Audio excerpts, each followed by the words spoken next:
طب انا نفسي افهم انتوا ناقصكوا ايه؟ عندك نص ملعب باسماء مش قادر اتخيلها بين رمضان واليو ديانج، وعندك احمد مصطفى زيزو، ومعاك تريزيجيه في الطرف، ومعاك مروان عطيه، وقدام انتوا عايزين ايه يا جماعه؟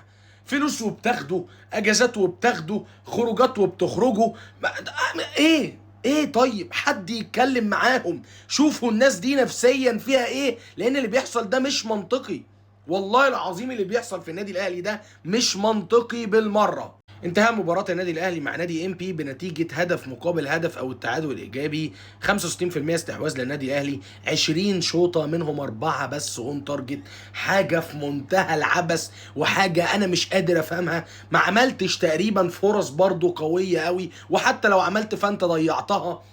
في كوره كده من بن شرقي جات لجرادياشار، معرفش ما شاطش ليه. كوره تانية من طاهر، كوره تالتة. انا مش فاهم في ايه بصراحه. واعتقد ان اللي بيحصل دلوقتي ده ما هو الا عدل من ربنا، بسبب كميه الفلوس اللي اتصرفت، وحرفيا كميه فلوس لا تعد ولا تحصى. واعتقد ان ملهاش اي 30 لازمه، ولا جايبه باي عائد ايجابي غير العائد المادي بالنسبه للعيبه. واخيرا انا عاوزك تقولي رايك، انا مش عارف، انت عارف؟